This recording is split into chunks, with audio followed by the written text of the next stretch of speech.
इस वक्त यूपी की सियासत गर्म है और ऐसे में मेरे साथ में बात करने के लिए मौजूद हैं आम आदमी पार्टी से सांसद संजय सिंह। हैं दिल्ली से लेकिन सांसद और यूपी से ताल्लुक़ रखते हैं। आपकी समझ से यूपी में क्या कुछ चल रहा है? यूपी में जो कुछ भी चल रहा है वो मोदी जी के इशारे पे चल रहा है। और केजरीवाल साहब ने तो पहले ही कहा था कि मोदी जी योगी को हटाएंगे 2 महीने के अंदर। तो वही सियासत चल रही है जो दिख रहा है आपको।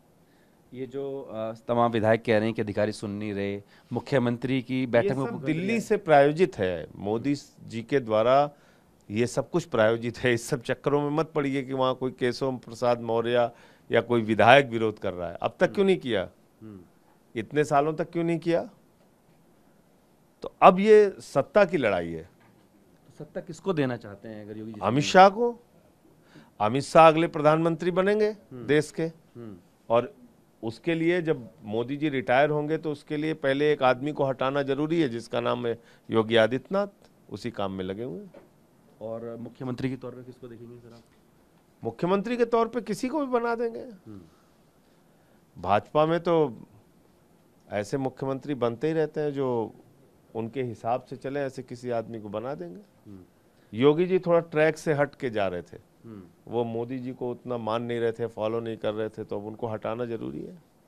अच्छा, दूसरा एक मुद्दा और खास था ये कि करगिल का मामला था। तो ऐसे में जो करगिल हमारे जवान शहीद हुए हैं 25 साल गिरा, वहाँ पे गए थे मोदी जी और कहा है कि अग्निवीर की योजना जो है वो सेना को जवान बनाने के लिए किया गया। जो एवरेज है विश्व का उससे ज़्यादा उम्र हो रही थी, उसको रिफॉर्म के तौर पर था। लेकिन अब भ्रम में जिन लोगों ने पाकिस्तान को हराया वो जवान नहीं थे, वो युवा नहीं थे, पराक्रमी नहीं थे, वीर नहीं थे, बहादुर नहीं थे। भविष्य की सेना को युवा बना। अरे मैं आपसे पूछ तो रहा हूं, पाकिस्तान को बार बार जिस सेना ने हराया वो युवा नहीं थी क्या?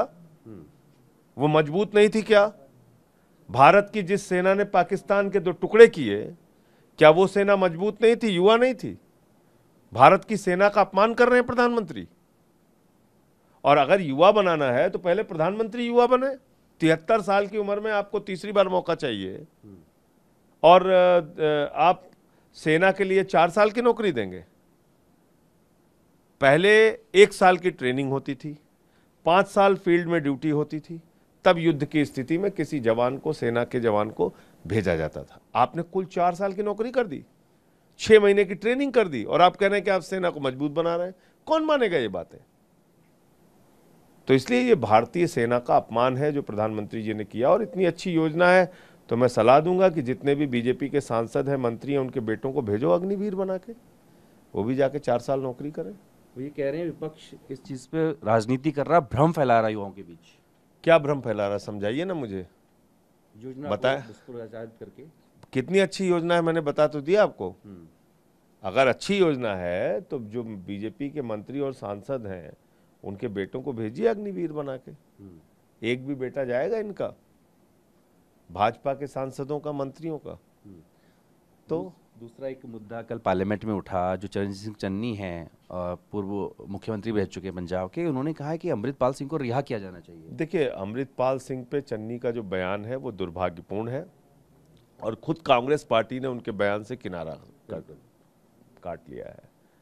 दूसरी बात क्या है कि अमृतपाल सिंह वो शख्स है जिसने श्री गुरु ग्रंथ साहब जी को आगे करके थाने में प्रदर्शन किया। पंजाब का कोई हिंदू, कोई सिख, कोई आम नागरिक श्री गुरु ग्रंथ साहब जी के अपमान को बर्दाश्त नहीं कर सकता और ऐसे शख्स के समर्थन में आ रहे हैं चन्नी जी। तो इसलिए अमृतपाल सिंह की जो राजनीति है वो समाज को विभाजित करने वाली है और ऐसे व्यक्ति का समर्थन करना समाज के विभाजन को समर्थन करने के बराबर है। एक विषय पे और आपने मुद्दा उठाया था कि जो कांवड़ियों के रास्ते पे नेम प्लेट की बात थी, यूपी से शुरू हुआ, फिर उत्तराखंड और मध्य प्रदेश तक पहुंचा। सुप्रीम कोर्ट में सुनवाई थी, उस पर रोक जो है उसको जारी रखा है।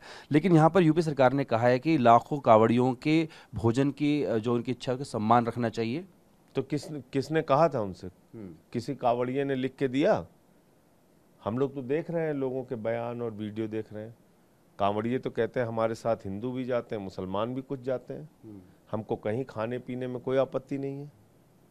आप मुझे बताइए ना, किसने कहा इनसे? एक बात। दूसरी बात, आप नेम प्लेट लगा के मुसलमानों को चिन्हित करेंगे, दलितों को चिन्हित करेंगे, आदिवासियों को चिन्हित करेंगे, पिछड़ों को चिन्हित करेंगे। ये घृणा की सीमा क्या है आपकी? कहीं अंत है इसका? आप मुझे बताइए। कोई लिख लेगा वाल्मीकि ढाबा, कोई खाएंगे ये भाजपा उसके यहां? इनको जानता नहीं हूं मैं। कोई जाटो ढाबा लिख लेगा, उसके यहां जाके खाएंगे ये? तो इसलिए बीजेपी के नस नस में नफरत बसी हुई है। इस पार्टी को पूरे देश के सामने एक्सपोज करना होगा। ये वो पार्टी है जिसने प्रभु श्री राम के मंदिर के शिलान्यास में श्री रामनाथ कोविंद जी तत्कालीन राष्ट्रपति को नहीं बुलाया, क्योंकि वो दलित समाज से थे। मौजूदा राष्ट्रपति श्रीमती द्रौपदी मुर्मू जी को उद्घाटन में नहीं बुलाया, क्योंकि वो आदिवासी समाज से है। तो ये बात है। लेकिन सुप्रीम कोर्ट ने कहा है कि हम किसी को मजबूर करने के लिए मना कर रहे हैं, लेकिन कोई अपनी इच्छा से चाहे तो नाम और तख्ती लगा सकता है। अरे भाई, कोई अपनी मर्जी से कुछ भी कर सकता है। सरकारी आदेश की बात हो रही है ना, सरकारी आदेश की बात हो रही है। रेडी वाला लगाएगा जो दिन रात खून पसीना बहा रहा है अपना, वो तो लगाएगा नेम प्लेट। और जो 20,000 करोड़ मोदी जी के दोस्त हैं, नीरव मोदी लूट के भाग गए हिंदुस्तान का, वो ऐश करेंगे, घूमेंगे। विजय माल्या और नितिन संदेशरा और ललित मोदी वो भारत की व्यवस्था को चिढ़ाएंगे, और ठेले वाला नेम प्लेट लगाएगा। इनके गले में बांधो ना नेम प्लेट कि नीरव मोदी 20,000 करोड़ रुपए बाकी है, बांधो इनके गलों में नेम प्लेट। बात करने शुक्रिया। अपने वीडियो से होगी संदीप के साथ जितेंद्र भाटी में, भारतवर्ष दिल्ली।